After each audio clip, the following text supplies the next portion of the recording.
Ömür özүздүк эмес. Bir zat берген, Алла берген. Ага жооп бергенге туура келет.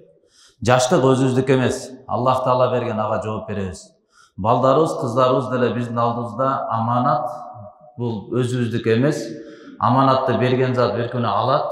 Аманатты берген зат Алла бир күнү алар туурасында сурак деле алат. Кандай кылдың, кызыңды кандай окуттуң, балдарыңды кандай тарбият кылдың, кайсыл жакта окуткансың, бардыгына жооп бере турган учур келет. Өзүбүздүн менчик нерсебиз эмес. Ошондой эле мугалимдердин алдындагы келген окуучулар дагы, балдар, кыздар, жаш, мындай бош идиштей болуп келген балдар, кыздар, ал идишке кааласаңыз арак куйсаңыз болот, кааласаңыз сүт куйсаңыз болот, кааласаңыз бал куйсаңыз болот, кааласаңыз замзам куйсаңыз болот, жугунду куйсаңыз болот. Бош идиш сиздин алдыңызга Аллах Таала алып келип койду. Миңдеген балдар келип атат, миңдеген кыздар келип жатат. Ошол окуш үчүн, тарбияланыш үчүн, бүткүл дүйнө жүзүнө болгон көз карашыны куруш үчүн, ички дүйнөсүн оңдош үчүн, келечекке балким кыска эле убакыт эмес, түбөлүккө бир жашоо куруш үчүн сиз менен сиздин мындайча айтканда ролуңуз алардын жашоосунда келечекке болгон бир көпүрө катары болуп калып атат мугалимдердики. Ошондой эле андан дагы зарылыраак ата-энелердики. Мурда дагы бир айткан элем, бир жолу көлгө барганыбызда, бир мектепте ошол жерде бир суицид болуп кетип, өзүнө кол салып, ошо маселелер менен барганыбызда баяндама жасап атсак, балдардын милдети кандай, мугалимдердин алдында кандай адепте болуш керек ислам дининде. Ошолорду айтып атсак, анан ошол жерден бир мугалим ыйлап ийди, бир эжеке ыйлап, суроо берип атып, ыйлап берип толкунданып. Анан ошо суроосунун натыйжасында айтат, бүгүнкү күндөгү жаштар бизди урматтабайт. Бүгүнкү күндөгү жаштар, окуучулар, мектеп болсун, жогорку окуу жайлар болсун, кандай окуу болсо дагы, бирок урмат деген нерсе калган эмес. Улууну урматтоо, кичини ызаттоо, адеп, ахлак, кулк мүнөз, илимге болгон умтулуу, адеби калбай калып баратат. Эмне кылсак болот деген суроону койду да.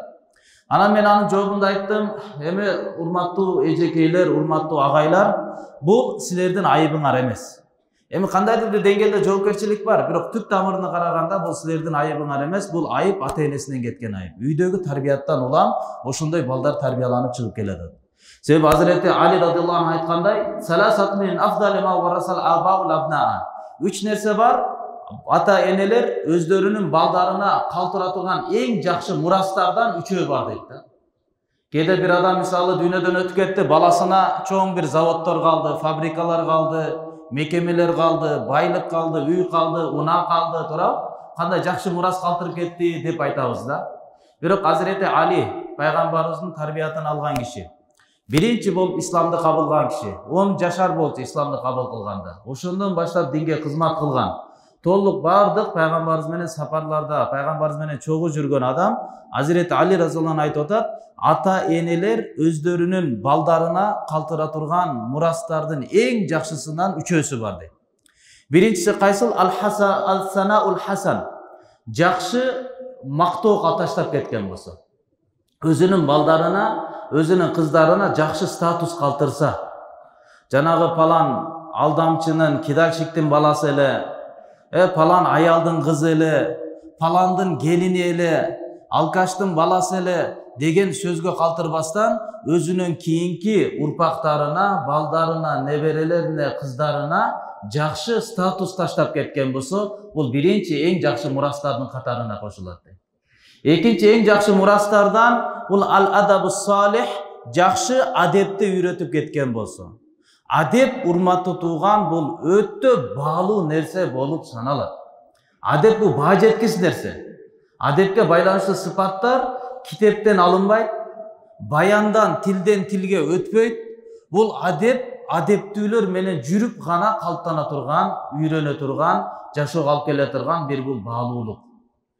Ата-энеси кандай адепте болгон болсо, кандай көз карашта болсо, улууларды кандай урматтаса же урматтабаса, уяттуу болсо же уятсыз болсо, абийирдүү болсо же абийирсиз болсо, патриот болсо же патриот болбосо, дүйнө парас болсо, алчный болсо же дүйнөгө болгон көз карашы алыс, өзүнүн жашоо максатын түшүнгөн адам болсо, кандай сыпатта алдамчы, жалганчы, ошол сыпатта баласы эле анын көчүрмөсү, ксерокопиясы болуп, баласы деле, кызы деле ошондой эле негизде адепке калтанып чоңоёт да, урматтуу туугандар.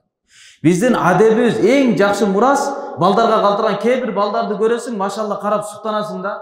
Өзүңдүн теңдешиң мектепте окуган, университеттерде чогуу окуган, өзүңүздүн эле ошо теңдеш болуп жүргөндөр, же кесиптешиңиз, же болбосо кошунаңыз, ушундай балдар бар, карасаң өтө аракетчил, жалкоочулук деген сыпаты жок. Адилеттүү, эмне сүйлөсө, эмне чечим чыгарса адилеттүүлүк табиятына калыптанып калган. Сүйлөсө чынчыл, убадасына бекем, так, таза, маданияттуу, кандай карап туруп суктанасың да, ушундай адам болсоң кана эле депчи. Бул каяктан алды мындай баалуулукту? Окуп китептен алып алдыбы? Же базардан сатып алдыбы? Ата энесинен улам буга мурас болуп өткөн эң чоң баалуулук эле бул адеп ахлактуулук. Эң жакшы мурастар бул адепти ата энени карап туруп балдар калыптанат экен да. А бизде ушундай болуп калган, биз тарбияттан өзүбүздүн колубузду жууп койгонбуз. Кичинекей кезинен эле мисалы бир аз эле башыбызды ооруп баштаса, балдарыбыз менен көңүл ачканды, балдарыбыздын көңүлүн көтөрүп, келечектеги тарбиятына бир жол салганды каалабайбыз да, дароо эле өзүбүздүн ишибизди кылыш керек, бизге дүйнө керек, эс алуу керек, тамак керек, оюн керек, аларга эмне телефонду карматып коебуз да, мен мону чукуй бер деп отургузуп коебуз. Көңүл бурмай жок. Өзүбүз ага жада калса, уламалар башында оюнчуктар чыкканда дагы ушу оюнчук деле жакшы эмес деп айтып чыккан. Себеп дегенде ата эне менен, адам менен ойнобостон башка нерсе менен алектенип калып атат балдар да. Адамдын тарбиятын албастан башка нерселердин, жасалган нерселердин тарбиятын ошондой дүйнө менен чоңоюп калып атат, мындай жакшы эмес, адамдардын, чоңдордун тарбиятын алсын деп айтышкан. А биз тарбияттан үзүп коюп атабыз. Биздин башка бир мектепке бериштин кажети жок, бузууш үчүн. Өзгөчө бир окуу жайларга тапшыртыштын кажети жок. Болгону мынакей телефондо ушунун ичинде бардык окуу жай болуп атат алар үчүн. Буза турган, уятсыздык кыла турган, өзүн оюн бербей, билгенин кылып,